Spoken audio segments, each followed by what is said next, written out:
be here. We could just keep going. Yeah, but one point we did not address is the deficits and the debt. So if you can just address that in your response as well. I mean, you're going to find no disagreement that the debt and deficit is one of the most urgent issues of our time. And look, President Trump has submitted budget after budget to Congress that would balance over 5 to 10 years.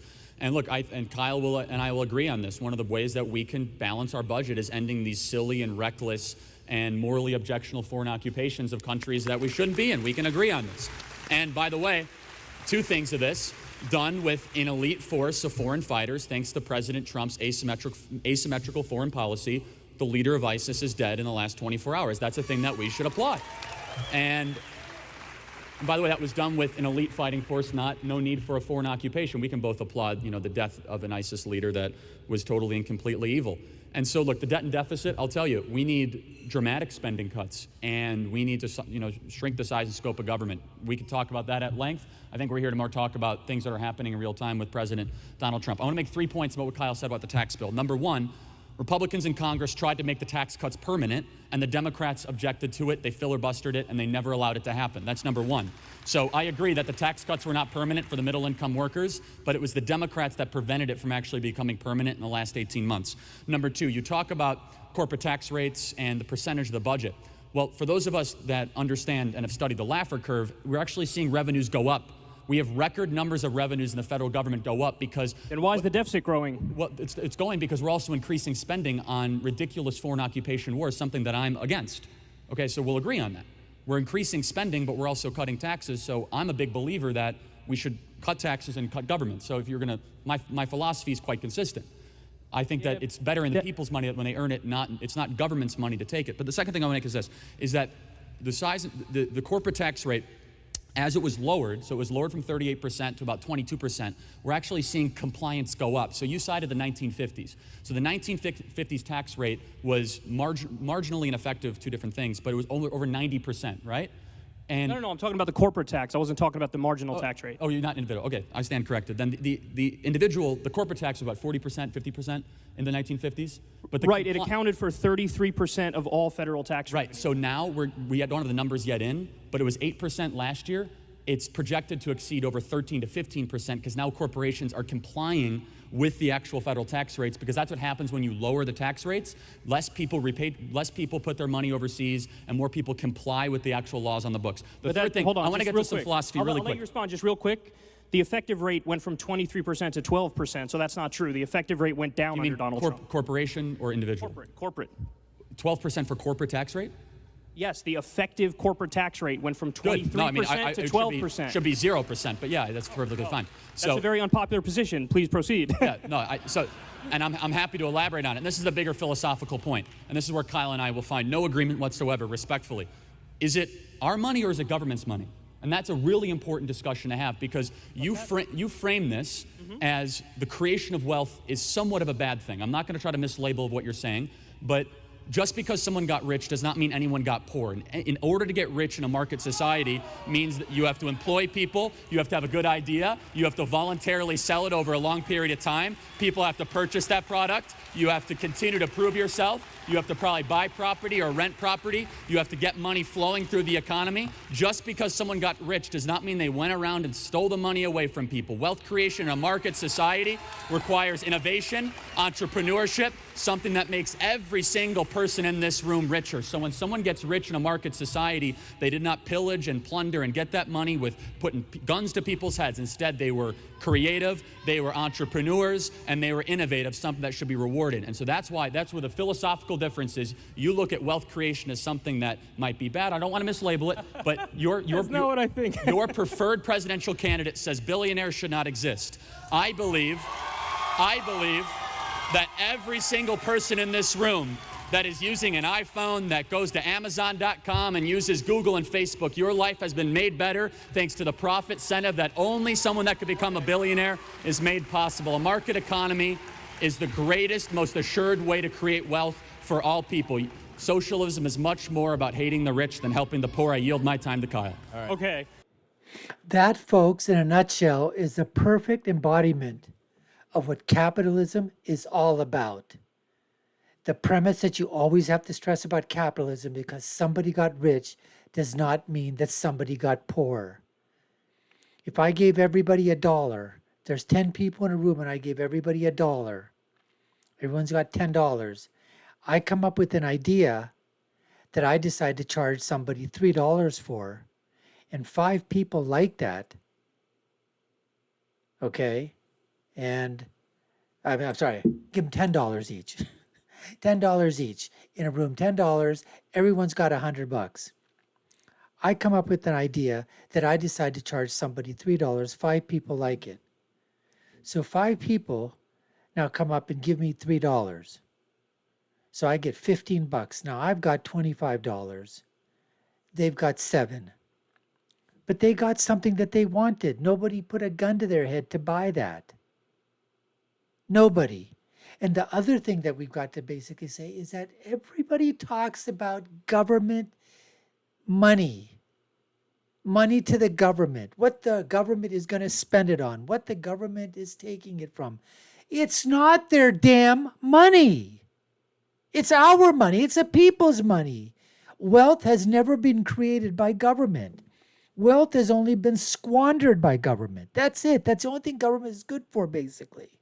Right now, is squandering the hard-earned money that tax people have earned, that taxing the people has earned. And it's confiscated at literally gunpoint, the government gun. And we give it to them every April 15th and every day for all kinds of other taxes that we pay. So right now, Kyle's got to come up with the receipts to counter this from what Charlie has done. Otherwise, this round is going to go to Charlie, and we're going to get to Kyle's response in just the next few seconds. But this is what we have in tap for you folks today. This is what we have on tap for you. It's Kyle Kulinski at Politicon versus Charlie Kirk. You're watching the Dr. Nasir Shaikh Show.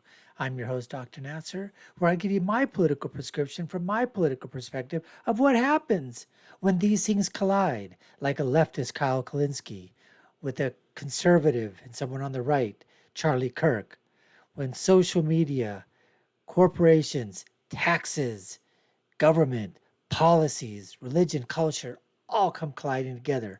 Let's get to more of the debate right now. From your favorite, well, he's president now, but wrong. That's what I have to say to that. So I just want to test your theory real quick on wealth creation here. So I'm going to give you 2 facts. I just want a yes or no answer. Jeff Bezos has over $150 billion. There are 50,000 homeless veterans in this country. If you could take 1% of his money to end homelessness for veterans, would you do it? I hope he gives it voluntarily. I will not put a gun to his head. That's a no. And I'll tell you why. First of all, that's a false choice. That's a false choice. Let me tell you why. It's a thought experiment, because bro. we have spent hundreds of billions of dollars to try to solve homelessness by taking money from the rich over the last 40 years. You want to solve homelessness? Stop electing Democrats. The city likes Los Angeles, San Francisco, Seattle, and Portland. Donald Trump is president, and we have 500,000 homeless people. That makes no sense. I don't actually love Amazon. They weren't created under Donald Trump, you stupid fool. God almighty. They just throw this crap out there. Jeff Bezos, but you're starting to make me like him even more throughout the course of the debate. Jeff Bezos did not make his money going around city to city with automatic machine guns stealing people's money away. Half this room probably uses Amazon on a weekly basis. You have to be innovative. You have to be an entrepreneur. He employs hundreds of thousands of people in an extraordinarily competitive market. He did not get it by being a robber baron. That's how you get rich in countries that are socialist countries. Wrong. To get rich in a capitalist society, you must have a good idea. People must believe in that idea and continue to purchase that idea over a long period of time. There's this thing called a social contract. No, there isn't. It's a simple thing. When did I sign that, Kyle? I must have missed it. Okay, well, you can go live in Somalia where they have none. Good All luck. right, so you believe in the Rousseauian theory that all of us are nothing more than a collective. I disagree. I didn't say that. I said there's a social contract. Who do you think wrote the social contract theory? Well, I thought you liked the Constitution. I thought you liked our founding fathers. fathers. The Constitution that talks about, this is so important. The Constitution actually rejected social contract theory. It said our rights come from what? From God, not from government. That government should not infringe upon your rights. The Constitution rejected coercive government action. The United States Constitution the crowd just absolutely went ballistic right there, folks, for Charlie. He just smacked him twice, thrice. I mean, really, he's bringing the receipts. This is unbelievable. Kyle Kulinski is absolutely getting skewered here right now. Rejected the idea that actually the entire United States Constitution was a warning sign against having government come too much infringing of our rights. This is the actual philosophical debate of our time. Because Kyle, you look at the entire political kind of system and you say, okay, there should be more government action because we must look ourselves first and foremost as a collective. Therefore, Jeff Bezos, the only way he was able to get that amount of money was eventually try to exploit people over a longer period of time. I look at that and I say, wow, that is a beautiful thing that someone is able to create that much wealth for that many people. And guess what? And not pay his people a living wage until we forced him to. Hold on a second. All right. We'll let Charlie finish, and then you'll have a response, and then we'll move on. I believe in private collective bargaining. You can tell the leftists in the audience, all right, that are over there that basically hate that, but they're all using Amazon, right?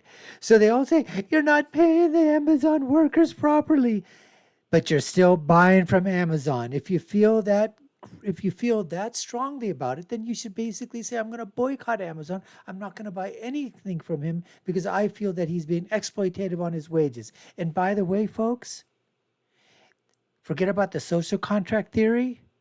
There's the actual contract theory that when you signed up to get a job at Amazon, you signed up for that. You knew what that hourly payment was. You knew what that payment was going to be weekly and monthly or salaried if that's what you're at. You signed the contract. If you don't like that right now, then you either decide to work for someone else or, you know what, or you go through the proper channel to see if you're worth a raise. Anyways, let's continue. Bargaining. I also believe in a booming economy. We have more job openings than people to fill it. If people at Amazon are quite happy, when Alexandria Ocasio-Cortez said that Amazon's the worst thing in the world, she was responded to by Amazon worker after Amazon worker and said our wages are going up. We have wonderful living conditions. With Jeff Bezos standing right behind them. Well, again, I want to make myself perfectly clear. I'm actually highly critical of Amazon, and I'm really glad they didn't get the $10 billion taxpayer-funded contract for their company. However, I will take a definitive stand against the demonization of wealth creation in our country. Because, Yes. You're doing that. because You're the talking question, to yourself.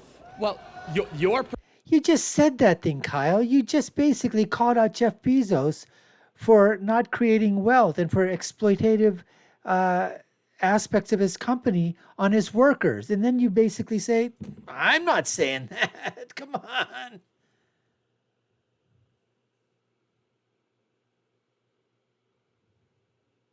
preferred candidate says billionaires should not exist. Yeah, but you know what that means, Charlie? Somebody could have $999 million and they're still really rich and they're Okay, going to be so okay. let's talk about this. And we could give people health care it's and we important. could give people college. So let's talk about it. The rule should not be how do we not have billionaires. The rule should be how did we create $22 trillion of wealth in this country? Is it because we have the most people? No. Most natural resources? No. It's because of a market economy that embraces risk-taking, entrepreneurship, and the individual.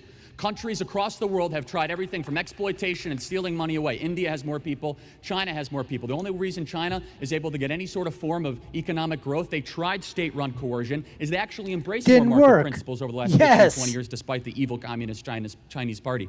Kyle, here's the question I have for you, is do you believe when people create a certain amount of wealth from Facebook or Google or Apple or Home Depot or Amazon, the companies that everyone in this room use, Coca-Cola on down, do you believe that's inherently exploitation, or do you believe they had to get that through voluntary transaction and enriching people all the way along the way? I don't believe it's inherently exploitation, but I also believe we need rules and we need referees. And I also think I totally that agree with I that. see shades of gray where you see black and white. And your whole thing is like, oh, the free market is so great, this it's so is an wonderful. important point. No, hold on here. Because I'm actually the real moderate on this because I think sometimes the answer is the free market, and sometimes, yes, the answer is government. Government is not inherently evil either. Government has done a lot of good things. I mean, So look, I would ask Kyle, who the hell is GD government? Who the hell is government? It's people like you and me that have been put into place as a job in government. What is this? Government's this freaking entity out there, this kumbaya, this nirvana? Who is government? It's always this government, government, government. Big G, big G, big G. Government is nothing. Nothing without the confiscation of wealth from us, the people, to make something that we call government. That shouldn't be controversial. If you believe in having the military, you believe in the government. If you believe in having paved roads, you believe in the government. And all that. But right now, as things stand, we have a fourth branch of government, and you'll agree with this. We have a fourth branch of government. We are the most regulated economy in the Western Hemisphere outside of some of the Western European countries. Federal Trade Commission, the Employment Prevention Agency, which is also called the Environmental Protection Agency. We have agency after agency, hundreds of agencies with unelected, unknown, and unchecked bureaucrats. And guess what? They favor the power of the well-connected, the few, and the rich that are able to afford the lobbyists. And you look at the, so Kyle, here's another question that I'm just always perplexed by. He wants to ask us a question, so let's let him jump. No, I mean, it's fine. Okay, but so you say, Charlie, I look at things as the way they are. We right now spend over $1 trillion of our own money to regulate the economy. That is far too much money. The best regulation is competition. The best regulation is encouraging more entrepreneurship. The best regulation is empowering individuals to be able to compete against the big power brokers that you think that need to be disrupted. Okay, so let's move. Wow, wow, wow. Kyle literally got freaking destroyed in that episode there, folks.